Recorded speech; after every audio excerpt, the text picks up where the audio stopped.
Hello. Hello. Well, oh, hi.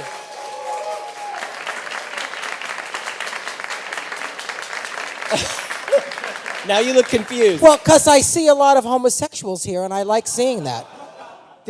I like, when the You gay like the men come out to see homosexuals? me, well, I have to say, I always poll my audience when I do a concert, and the least of them are the homosexual men. So I'm happy to see a large majority of homosexual. I'm sorry to call you all homosexual if you're not. But it's, that's nice to see when my people come out to see me. It's nice, isn't it? You kidding And me? it's nice for me to be here as a fan of yours. Yes. Right? But we're friends, too. Yes, friends, and I worked with you at The View, because you're Yep. on The View frequently. Obviously, we love seeing you speak your mind there. Yeah, I am. And Sex in the City. Let's hear it for Sex in the Yeah, City. that's... Yes! That made me international! I do. I go to Paris and they go, Sex in the City. Did they really? I go to Italy and they go, Bafangu iva Finocchio. Yeah, which means slang for homosexual. And of course, in a little Italian. note, actually, depending on where you're from. Pinocchio. Yeah. I go, Pinocchio, that's my favorite Disney movie. And they go, no, Finocchio. It's the other F word that you can't say anymore. Not anymore. That pisses me off.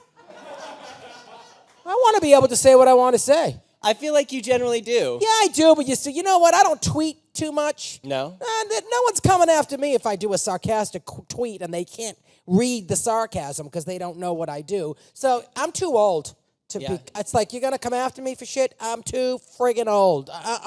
Which is why I don't tweet that much. I don't. So I feel like you've always been a little bit wise beyond your years, though. Do you feel like you were always a little bit sarcastic as a kid? Were you sarcastic? Yeah. Yeah. I was a little bitch as a kid. Yeah. Describe a young, a young idealistic Mario Cantone. What were you like? Well, I used to wrangle all the kids in my garage and make them do the Jungle Book and Chitty Chitty Bang Bang, and I used to direct shows. You were the director. Oh, I would scream at them if they didn't do it correctly.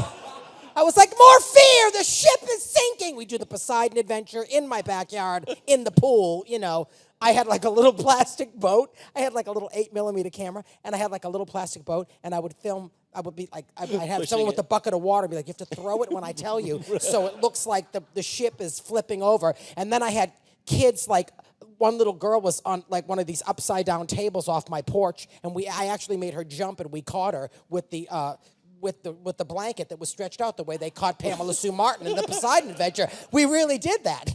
And, I could have been sued, but, by the parents. You made my kid jump off your porch and you caught her in a blanket? I was like, we caught her. She's all good.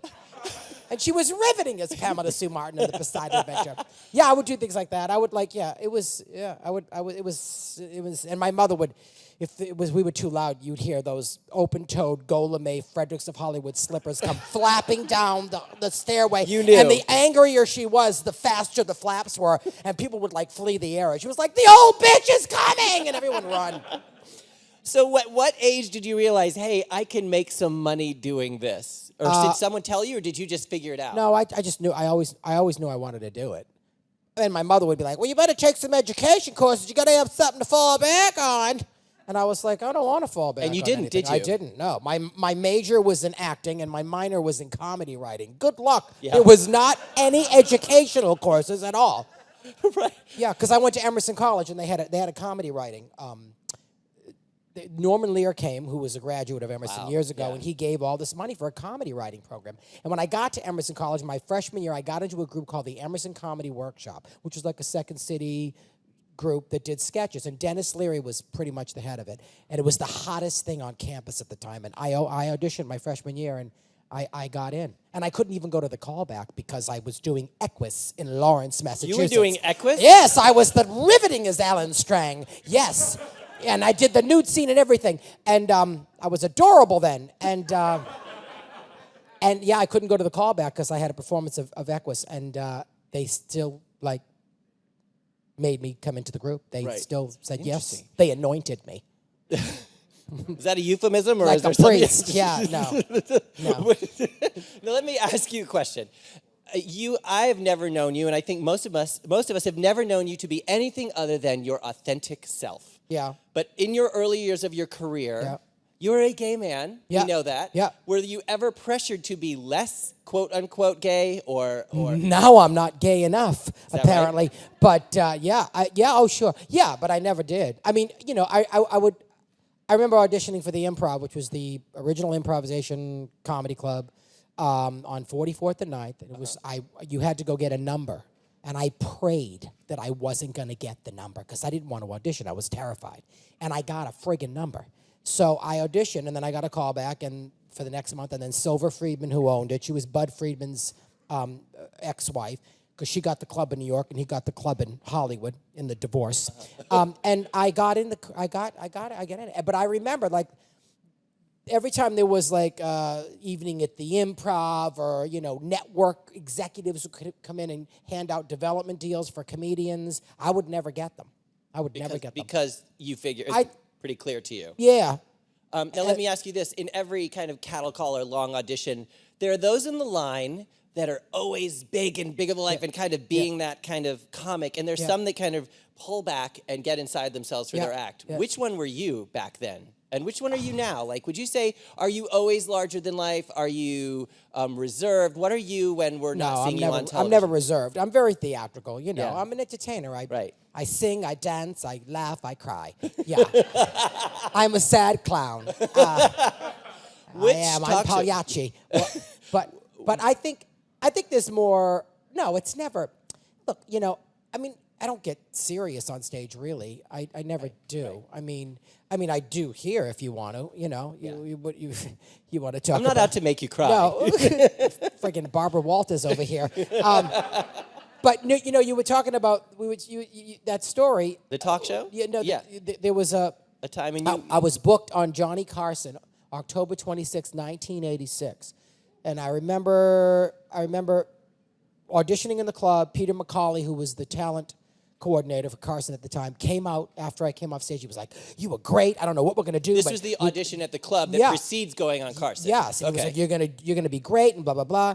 And a week before, and they had taped the set. And a week before, I remember him calling me a week before for the date. He said, "Look, I think you're great, but I looked at your tape, and your act has a gay edge to it." And I wasn't even talking about being gay at the time. I was just doing impressions of Betty Davis and Julia Child, and How did but he know? I did do a riveting John Mellencamp at the time also. But yeah, and he said, your act has a gay edge, and I think you're going to make Johnny nervous, so we have to cancel it. So it got canceled. That's just one story. Right. There's many stories like that. And now, here I am in my mid-50s, and now it's all okay, and I feel like it's too late. You feel older. What advice would you give to yourself back then? Don't do it. No, my mother would say that to me. I was like, "You just don't think I'm going to make it." She goes, "I think you're going to make it. It's a rotten, lousy business." Yeah. And she was kind of right. It's a great business, but it's a really difficult. You have to have thick skin, and your skin has to continuously get thicker as you move through it. Yeah. Because if it doesn't, you're screwed. Well, what are some of the most fun jobs you've had over the years? Like, I love doing Broadway shows. I've done 5 of them, and I were the 5? I think I'm going to be going back to the theater in the fall. Let's hear it for that. Excited. Yeah. I loved doing. My first Broadway show was I replaced Nathan Lane in Love, Valor, Compassion, and that. I'm going to tell you, I used to joke and go, "Well, it's all downhill from here." And you know what? It was, because that was the most incredible role. It won the Tony Award for Best Play. He did it off Broadway, Nathan, and then he did it for like 2 months on Broadway, and then he had to leave to go do Birdcage. And he gave me his blessing, and he's still a great friend to this day, and I love him. And I envy him, and I look at him with such amazement and go, "How do you do this?" I mean, to go back to do 8 shows a week, which I think I'm going to be doing soon, is horrifying. Yeah. And it's always every 10 years. Is that right? Oh, yeah. It was 95 to 96. And then there was like 2 shows. And then 2004 to 2005, I did like 3 Broadway shows in a row. Wow. And so now here it is 2015. So 2025, I can't wait to see what's next. Yeah, exactly. What is the job you said no to? Do you pinch yourself, or does No, someone ever I don't. punish you on? I got, I was offered 2 pretty big shows in my Broadway career. I was offered Timon, the original Timon, in The Lion King. So I had to paint my face green and strap a puppet on my ass. And I did the workshop, and I just thought, I can't do that. And I'm a Disney freak. I love the Disney movies. I'm like the biggest little gay boy when it comes to that. My inner child is like, I need to see Bambi and smoke a joint. But actually reverse that. Yeah, I was going to say in that order. Smoke, and then you watch Bambi and you cry. Run for the thicket, Bambi, run! Don't look back! The mother is dead.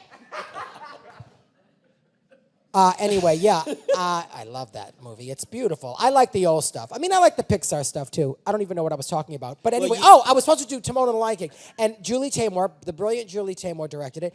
And I remember meeting with her. She was like, well, I was like, I don't want to do this. And she was like, look, how do you want to do it? I said, in khakis and, and a T-shirt.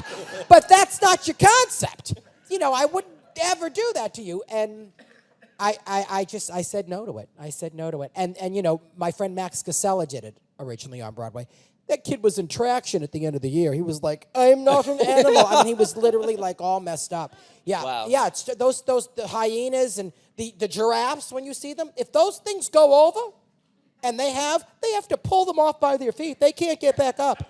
Really? Yeah, dead giraffe coming in. Yeah. Yeah, they have. Yeah, they do. So in the long run, you're glad you made that choice. choice. I'm so glad I didn't do that. Because you're just basically a puppeteer.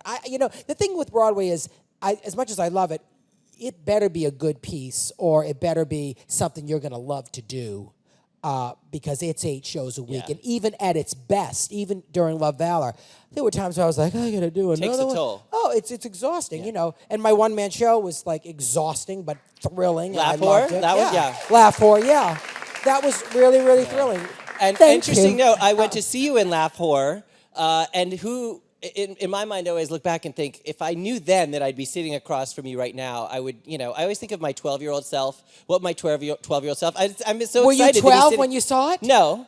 But I always look back as a kid and say, wouldn't that have been a thrill to know that I would eventually be sitting across learning about your career? Brian. Thank you. Well, I don't get out of the house much, so I'm glad I came.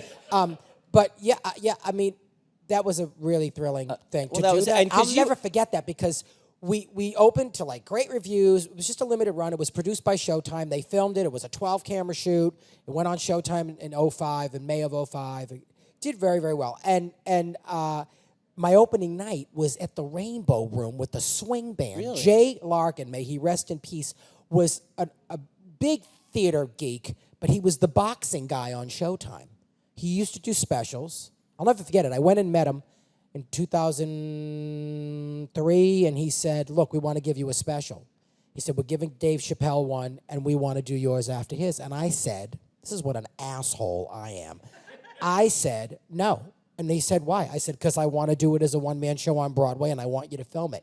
And that's how I want to do it. Otherwise, I don't want to just do a special. What a dick. I'm such a dick. So I think back and go, what's wrong with you? And you know what? That they did it that way. And that's when Bob Greenblatt took over Showtime, who's now at NBC, and he was very good friends with Joe Mantello, my director, and they all talked, and they ended up, that's how it happened. It ended up being the right choice. It did end up being the right choice. And, so that was the thing. But Jay got his brother, who has a swing band, to be the band that night. And we were supposed to be at Cipriani's downtown, and they weren't ready yet, so they gave us the Rainbow Room. I'll never forget it. It was like, what? That's cool, though. It was That's unbelievable. cool. And the other show I turned down was The Producers, Mel Brooks. Shut up. Yeah, I did. Yeah. Wow. Well, I'll tell you, it was, this is what happened, so you know. They wanted me for a year. I could only do 6 months because in November 2001, I was committed to do Assassins, Stephen Sondheim's Assassins, which I really wanted to do more than anything. So I told them I could do 6 months, and they were like, we need you for a year. And I was like, wow. I said no. But And you want to that's the know what? business, It was though. also during a time, and then Assassins got canceled in 2001 because of 9/11, because of my character, who was Sam Bick, who tried to hijack a plane and crash it into the White House to kill President Nixon in 1973. He never got it off the ground. They killed him. But Joe Mantello got on the phone. He goes, "Do you want to go out there and make those monologues funny?" And I was like, "Yes, I do." I was so upset that they were canceling it. And then we ended up doing it at 04. So it never happened. So I could have done the producers. But the other thing about it is, at that time is when I was doing a lot of Sex in the City. Yeah. And the thing with theater is they don't always let you out to go do an episode. Right. They're very tough that way. Yeah. So I may have missed out on Sex in the City if I was doing the So producers. it worked out. Or it works out in the end. It did work out. And also, I got to say, I love the producers, but I didn't want. I was playing not the director, but the sidekick, Carmen Gia, that Roger Bart played so brilliantly. But I just didn't want to play a gay cartoon. Right. And I was just like, and I love Mel Brooks more than anything, but I was like, and I love that show, but at the same time, I just thought, it's gays and Nazis. Right. In South Park, it's everything. And in other Mel Brooks films, it's everything. In this one, it's just gays and Nazis. So I was like, I don't know. Not for you. You know, keep it gay, keep it gay. No, I don't want to do that. Yeah. Do you now talk about Sex in the City? When you were doing that series, did you know? Were you further in, or did you know it was going to be as good as it was and as entertaining as it was beforehand? Like when you were doing it, or was it? I got in there the third year. I went to. I did stand up with Michael Patrick King, who was kind of the creative force behind that show with Darren Star. But Michael kind of got the reins on the show the third season, and he wrote me this part, and I had never seen the show. Is that right? No, I hadn't seen. I don't. Do you think that's better? Do you off think I that watch way? The View if I'm not on it? I don't. I'm not up. I'm sleeping. You know. So. Are you sleeping? Oh, did I'm you say? sleeping. I sleep so late. People go, "How do you stay young looking?" I'm 55. Yes, you may gasp, but I'm going to tell you. People go, "How do you stay looking young?" I go, "Sleep all you can. Sleep." What time do you go to bed though? People think it's depression, and basically it is. But you sleep. Sleep all you can. What time do you go to bed though? I don't go. You know, it's 12, 1, 2. It depends. Okay, so it's not like you go to bed at 9 and sleeping till noon. That's I can do that too. Just test me. you're an overachiever. Yeah, I am. I love to sleep, but no, I'm not. You know, I never watched Sex in the City, so until I did it, and then I remember I did one episode. It was that wedding, her first wedding, Charlotte's first wedding. Yeah. And there was a second scene where I was trying the dress on her, and we had an argument, and the scissors ripped the dress, and they cut that scene, which was good because we didn't have the argument then, and I became her confidant and came back. The lucky thing is about that show, there was already a gay guy on the show. Right. That Willie Garson played. And then, so I remember them saying to me, "You got a lot of great feedback on your one episode." I said, "Am I coming back?" And they said, "Yeah, you are." And then, so I only did 12 episodes in the last 4 seasons. 3, 4, 5, and 6, those seasons. That was it. And then I got to do both movies. But the thing is, I was lucky because if you're not having sex with one of those girls in the plot line, there's no room for you as a man on that show. Especially a second homosexual coming in like, "Hi, it's me." You know, I mean, so it's amazing that happened. And Let me ask you and then this. they married us, so, you know, they could just kind of kill two birds with one stone. You know, they could put us into the plot line together. So Willie's character, before you got there, Willie is not a gay actor. He's a straight guy, right? Yeah. So has it ever bothered you in your career to see straight guys playing gay guys when here you were a gay guy and an actor? Well, Willie to me is gay enough, so that's okay. I don't mind. Willie's a character actor too. Right. But I Has mean, that ever you been an know issue? what? Sometimes it does. Yeah, it does. I mean, you know, deaf actors get pissed off when, you know, hearing people play deaf. Yeah. Not that, you know, it's well, you know, it's considered a minority. I mean, look, you know, it's and being homosexual is considered a handicap, so it's all even, I guess. But I don't know. It bothers me sometimes. Okay. Unless, you know, look, I thought Heath Ledger was magnificent in Brokeback Mountain. Yeah. I thought he was great. Yeah. You know? Now, talk to me about, you've obviously been known for your impressions as well. Yeah. Are there any first of all, is there one impression or one question you are just sick to death of doing or being asked? No. No? What's the one you love doing the most that just comes out of your stream of consciousness, you don't even need to think it through? Well, you know, because Liza Minnelli's the one I do a lot because she's such a nut. We got 44 more seconds. What's going to happen? Is they all going to blow up? It's going to crash. Everybody run. Could I get some ice cream before 10, 9, 8? What Do we has have time for me to sing maybe this time? Yeah. Right before? what has her reaction been to your impression? Well, of she her? liked me at one time. And then, yeah, I knew her through Fred Ebb. Fred Ebb was the writer, the lyricist, Kander and Ebb, that wrote Chicago and Cabaret. I was good friends with Fred the last 7 years of his life. And that's how I kind of really got to know her. She was okay that I did her. She doesn't like that I do her mother. Oh, isn't that Meanwhile, I put her mother on a pedestal and do her mother as she pretty much was, and I try to make her as funny as she was, because she was supposedly one of the funniest people in the world. And if you see her on the old Jack Parr show, she was hilarious. Wow. So, yeah, she said to somebody that she doesn't mind that I do her, but she doesn't like that I do her mother. She wanted to come to my opening night of Laugh Horse. She wanted 20 tickets. And I closed the first comp act tickets. with How her. much comp tickets, of course? Everything's comped on opening night, so that's different. She wanted 20 tickets. And it was like, I said, she can't come.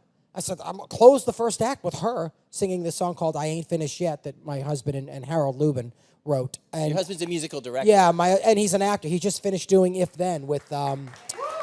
he just did If Then. Jerry Dixon. He just did If Then with Adele Dazeem and Elsa from Frozen. Yeah. Yeah, and I want to open it up to a couple questions here, but before we do, I have one more question. You've been with your husband now for 24 years? 20, yeah. You know what's so funny? June 20th will be 25 years that I met him. Wow. Where did you meet in the We Broadway met world? some dark bar. Okay, good, okay. No, we met at Don't Tell Mama. Oh, I love Don't Tell Mama. Okay, yeah, so let me ask you, great place.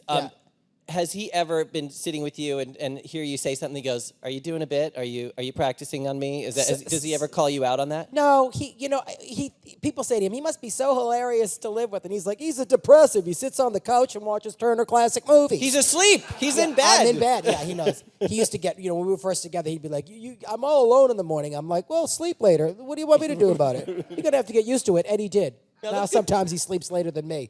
It's just depression. It comes in eventually, like a wave. Do we have a question already picked out, or because we have one over there. I'm gonna vamp, sing us over. But you, here we go, posing for the photos. Well, because I don't want it candid that I'm like, who dat? Hi, my name's Khalid. I just want to say you're my actor idol. So it's an honor that I get to see you in person. Thank you. I watch all your stuff. I think you're hilarious. I wanted to know, what do you think about Raven Simone being a part of The View, and will you still be making surprise appearances here and there? Yeah, I will. Yes. I love Raven. I had dinner with her about a month ago. When I co-hosted with her, I was like, I love you. And I had a kid show called Steam Pipe Alley years ago that was I ruined all of you children. Yeah, 5 years with children. And she was on it when she was on The Cosby Show, but she doesn't remember it. She doesn't remember a lot, like, in her early years because there was so much going on. And we sat together watching Shaka Khan at the Apollo Theater one night, me, her, and her father. It was a coincidence that we were both in the same box. And she was like, you're my favorite actor. I was like, you're like Shirley Temple. I love you. So yeah, we had dinner, and we're going to have dinner next week. And I'm so thrilled it's her because I love her. And I will be co-hosting once in a while and doing the giveaways. You're going to be popping up in all sorts of places. places. Yeah, I like doing it. I really do. It's fun. And we love it. We love seeing you there. I do. I have fun there. We have a question right down here. Yes. You've got a tripod, Paris. sir, and I don't mean that as a euphemism. Oh, what's this from? This question's from Periscope. Great. Oh. And they were talking about Steam Pipe Alley and wanted to know your favorite memory of that. I think the fact that we got away with doing this game called Find Sammy Davis Jr.'s Eye in the Pie, because Sammy Davis Jr. had one eye.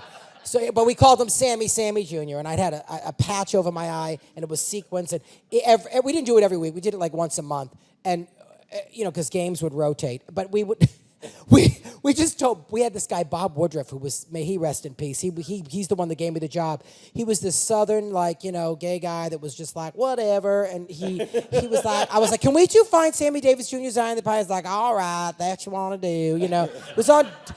Can we do the Mommy Dearest obstacle course every Mother's Day? And we did. She was like, all right, go ahead. By the end, he was like, you know what? This is starting to look like a Fire Island cabaret.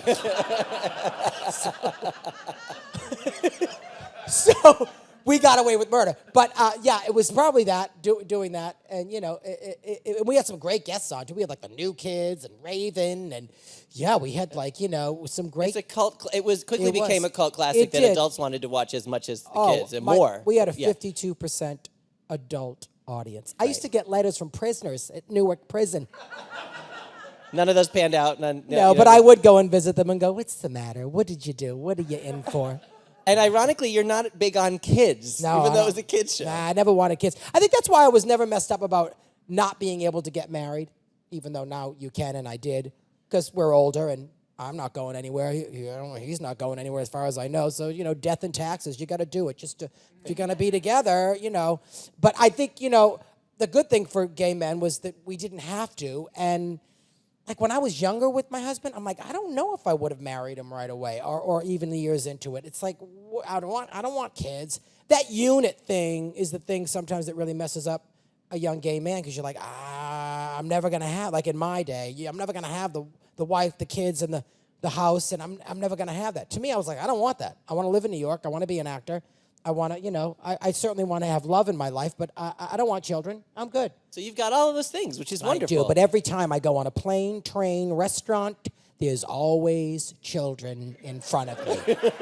Never fail. I'm telling you, first class flight, because I fly first class because I have entitlement issues, and I was two infants, 1, 2, but they were with their parents, and they were either screaming in pain or screaming with joy. And either way, it's horrifying when you're 33,000 feet in the air. It's awful. And one time I came on first class flight, come in, the 2 parents are here, and the 2 kids are here, and I'm right behind them. I was like, are you kidding me?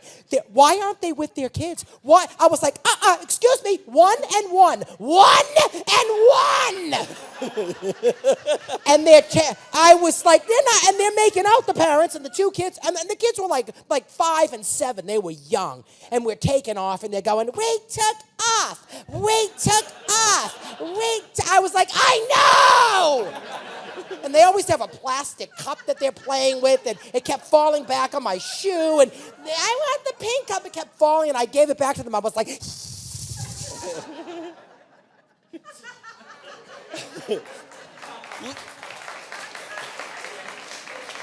So Saturday night, you're performing at the Broward Theater in Fort Lauderdale. The Broward Center for the Arts at the Parker Playhouse in Fort Lauderdale at 8 o'clock. So come out there. If you're down there. Oh, we have time for another question? Good. Sure, We have another one. Bring it on. I was just wondering, as we start seeing more queer and trans characters on television, do you think that the current theatrical climate is representing our community authentically, or are we just seeing kind of images of ourselves? Theatrical, you mean theater, Broadway, or you're talking about everything? Both. You have experience with both, so both. Do I think it's Look, I think, I think the unfortunate thing, and it's going to be this way for a long time, just like it was for black performers, there's only room for a couple of them. And there's a lot of talented people out there. And it's, because it's always been a pecking order, So, I mean, now it's like gay men are, because it was gay women, it kind of was actually okay for first. They were the first ones because men run this business and they're tintillated by that and they're not threatened by that. But 2 men, that was there's still a way to go. There's still a long way to go. Yeah, but I think, I love Laverne Cox. I think she's great and a lovely, lovely lady and a good person, and she's talented and she has a craft. She's an actress, Yeah. That's great. I just being a gay man or being transgender or being a reality star, because of that, to me, that's like, where's your craft? What's your talent? Yeah. What do you do? And I'll say that about the Kardashians, too. It's like, what do you do? Where is your talent? Right. What is your craft? She wants to star on the Hollywood Walk of Fame. Kim, for what? Best supporting fellatio in a sex tape? I mean, how? Why? Right. I resent all of that. I don't like it. It's upsetting. I've never seen an episode of The Housewives. I don't watch any of that stuff. I don't like it. There we go. Take my gay card away. Don't applaud because you all watch that shit. You've all made it famous. Before I can ask you one last Yeah. question, to follow him on Twitter and Instagram, it's M.A. Cantone. Yeah. And Yeah, is that it? yeah, But not totally. capital M-A-C. But whatever, it doesn't matter. It I doesn't don't care. matter. It's not I case, don't know. It's not case sensitive. That's how much you do it, huh? I don't do it that way. Yeah, I do okay. it when I have to plug something or Yeah. if I'm happy about something, you know. I've seen you tweet, and I've Yeah. seen you retweet. Yeah. Occasionally. I liked retweeting. Retweeting's great. It's like, oh, they did it for me. Retweet, right. you know. So- I don't Okay, have to do it. lastly, a piece of advice to people who would love to follow in the footsteps of a funny person and become a comic actor. What's the best advice you can give a person? Shit. I don't know. I mean, Well, what was the key to your success? Persistence and not wanting it so badly that yeah, nothing else I was mean, an option? you know, look, you have to have the drive. Yeah. And, you know. And a thick skin, you And a said. thick skin, and it's got to get thicker. You know, my drive is gone, but I did have drive when I was younger. Yeah. Good. Yeah. Well, I mean, that's I don't know how people. that's inspiring. It is. You got to be, you know, and I'm not a workaholic either, never was. I love my downtime, and I think that's something. Have your drive and do, you know, work towards it. Don't step on people's toes. Don't be an asshole, and you know, make room for people and listen to people too, and then don't listen to people too. Well, you I bring think us if your instincts are sharp, you'll know who to Know when listen to listen and when not to. not to listen. Yeah, and don't tell them. You don't let anybody tell you you can't do it because, you know, you can. You'll know, especially as a comic, when you're on that stage, you'll know if you can do it. I mean, if you're bombing for 2 years in a row, get out. But, you know, if you're, you know, my first year and a half, I would kill, and then I went into this slump where I would just die. I died for a little while, and I almost left. But then I said, I'll keep going. Well, we're glad you did. Thank I'm you so glad I much, did Mario too. Cantone, Thank you. everyone. Thanks, everybody.